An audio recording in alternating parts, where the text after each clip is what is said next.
Buenas tardes en este paraje incomparable como es el patio de la casa vivienda de García Lorca en Valderrubio. El periodista Antonio Arena me pide que haga una breve presentación, pero antes quisiera destacar la enorme labor de divulgación que hace este periodista con autores poco conocidos que si no fuera por él, pues nuestros trabajos, nuestros libros, nuestras pinturas tendrían menos divulgación. Yo creo que la ciudad de Granada, a través de su ayuntamiento, la provincia, a través de la Diputación, tiene una deuda. Tenemos una deuda con Antonio Arenas, que hay tiempo de subsanarla. Y bueno, dicho esto, pues mi nombre es José Antonio García López, Granada 1957, aunque me crié en Valderrubio. Actualmente pues soy profesor de la Facultad de Farmacia de la Universidad de Granada y bueno, en mis tiempos libres y menos libres pues también me dedico a investigar sobre la Vega de Granada, sobre Valderrubio, Pinos Puente, etcétera, y descubrir una serie de personajes desconocidos muchos, pero que son naturales de estos lugares. Así, por ejemplo, los primeros personajes que descubrí fueron unos veterinarios de Pinos Puente en un libro que titulaba Pinos Puente, cuna de ilustres veterinarios. Y allí aparecieron personajes que tuvieron una repercusión extraordinaria en el desarrollo de la veterinaria en España. Fueron catedráticos de la Escuela de Veterinaria de Córdoba y directores e imprimieron carácter a la escuela. Bueno, pues curiosamente eran de Pinos Puente. En otro de mis trabajos saqué a relucir una cantante de ópera, María Galvani, cuyos orígenes familiares eran de Pinos Puente. Una cantante que cantó en toda Europa, cantó en Nueva York y prácticamente es desconocida. Y a raíz de la publicación del libro, pues curiosamente, en la biografía de María Galvani que aparece en el diccionario biográfico de la Real Academia de la Historia, que es una obra inmensa, donde aparecían una serie de errores bastante importantes. A raíz de la publicación del libro, la autora de esa biografía modificó totalmente la biografía. Bien, pues este otro personaje curiosísimo. También en su momento investigué ese acontecimiento histórico tan importante que ocurrió en Pinos Puente, como es el alcance de Cristóbal Colón por el emisario de los Reyes Católicos. A Colón intentaba que le financiaran su viaje, su proyecto de viaje a América y no había forma de que los Reyes Católicos le financiaran el proyecto. Siempre le daban largas con la guerra de Granada, que todo el esfuerzo hay que dedicarlo a la guerra de Granada, todos los recursos había que destinarlos a la guerra de Granada, hasta que llegó el 2 de enero de 1492 y se conquistó Granada. Entonces Colón le dijo a los reyes: ya ha llegado mi hora, ya se tienen ustedes que definir. Y la respuesta que le dieron los reyes católicos es que vayan en buena hora, como diciendo que no le financiaba, aquello era una locura, el proyecto de Colón. Entonces Colón abandonó Santa Fe y se dirigía a Córdoba para recoger a uno de sus hijos e irse a Portugal a pedirle financiación al rey de Portugal. Mientras tanto, los reyes católicos cambiaron de opinión, fueron convencidos por las personas que le rodeaban y el argumento que utilizaban es que sí, que Colón pide mucho, pero pide mucho si es que descubre nueva tierra. Si no descubre nada, no hay que darle nada. Cambiaron de opinión y los reyes católicos mandaron un emisario a que buscara a Colón urgentemente para que volviera y negociara las capitulaciones. Pues bien, el emisario lo encontró en el puente de Pinos Puente. Allí dio un giro de 180 grados el descubrimiento de América. Bueno, pues eso fue apasionante, investigar todo lo que se ha hecho, todo lo que se ha escrito en plan novelesco, en plan poético, sobre ese acontecimiento histórico, que no se le da todavía el reconocimiento que tiene. Bueno, además de estos autores, el último libro que edité fue el del fundador de la Facultad de Farmacia de la Universidad de Granada, un señor que mandaron de Madrid en 1850 que fundara la facultad, y fue una auténtica figura dentro de la botánica, hasta el punto que todavía hay plantas que él descubrió que mantienen el nombre que él le dio, que además le daban nombres relacionados con Granada, por ejemplo, granatensis, de Granada, nevadensis, porque la encontró en Sierra Nevada, etcétera, etcétera. Bien, cuando investigo a estos personajes, parece que es un trabajo muy laborioso, de muchas horas de bibliotecas, de archivos, de entrevistas, hemerotecas, etcétera, pero es un trabajo apasionante. Cuando uno va descubriendo datos nuevos de los personajes, claro, la importancia la da el personaje, que es el que es importante, y va uno descubriendo datos y va enlazando unos datos con otros y va surgiendo la biografía de estos personajes. Pues bien, ahora estamos aquí porque acabo de publicar otro libro que lleva por título Dazas heroicos de Valderrubio a Higueribe.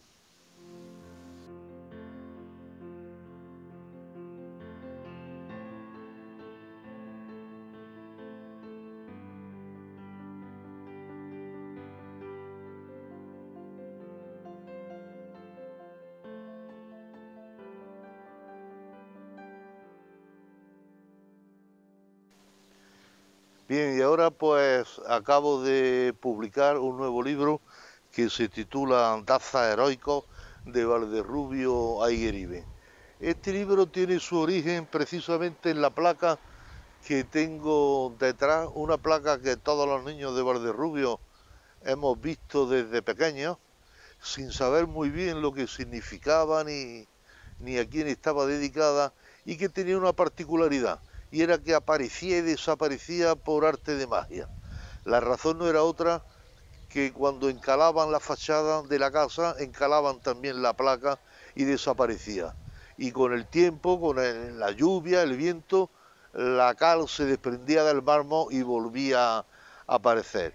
Pues bien, este personaje me pareció que podría ser interesante y que era buen momento para sacarlo a la luz pública, el centenario de la tragedia de Higueribe. Un personaje que, como dice la placa, un personaje heroico, pero personaje que ha pasado a la historia de España. En Valderrubio hay personajes que forman parte de la historia local, pero no creo que haya muchos que formen parte de la historia de España.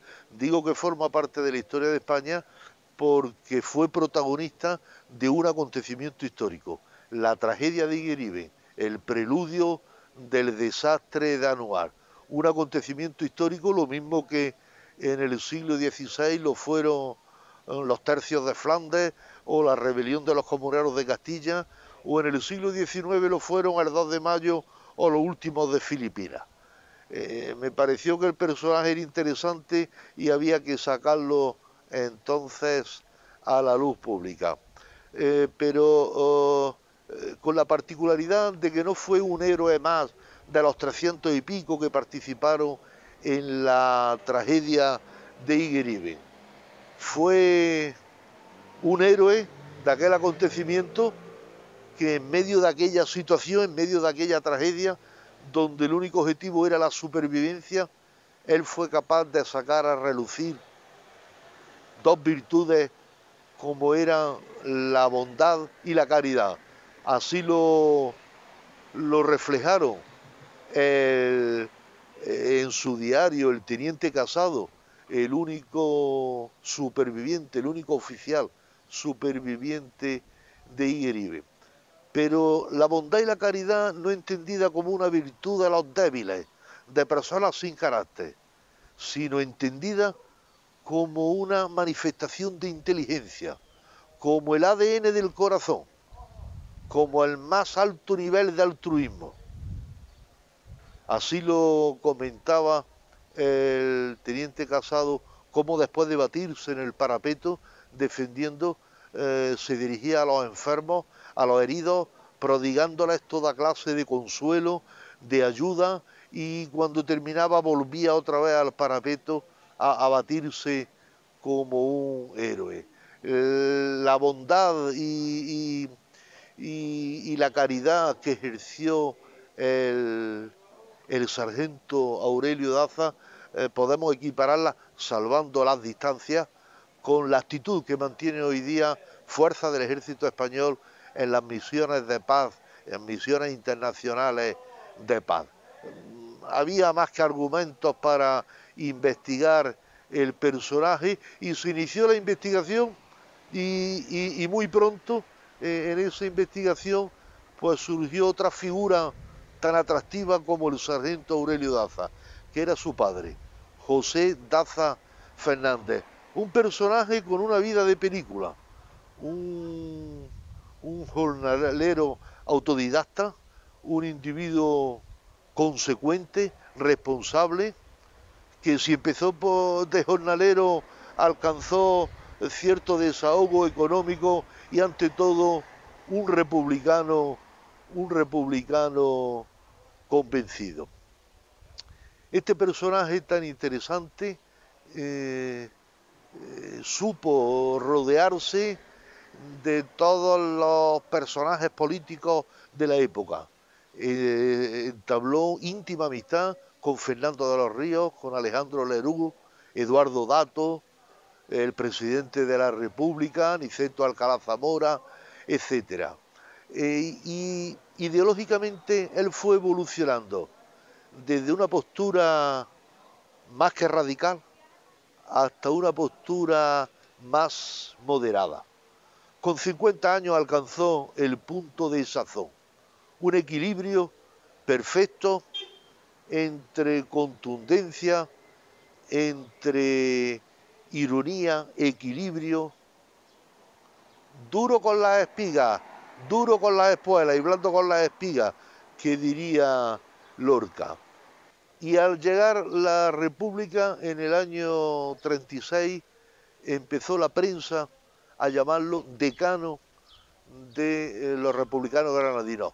Tal era el prestigio que había alcanzado, no solo a nivel local y provincial, sino a nivel nacional, puesto que fue nombrado delegado por Granada de una junta del Partido de Unión Republicana para aconsejar, se decía entonces, en los momentos difíciles. Sin embargo, cuando llegó la República, no, un republicano de toda la vida como él no estaba muy convencido de lo que estaba ocurriendo y manifestó su descontento y su desacuerdo con algunas actuaciones, del mismo modo que lo hicieron los intelectuales republicanos que trajeron la República, Ortega y Gasset, Unamuno, Ayala, Machado. Es célebre el artículo que publicó Ortega y Gasset en el año 31 en el periódico Crisol, donde decía: no es esto, no es esto, la república una cosa, la revolución otra, y si no al tiempo. En términos parecidos se manifestó José Daza Fernández en el año 33 en El Defensor de Granada, donde describía el descontrol, el desacuerdo, el malestar social al que los gobernantes habían conducido aquella situación.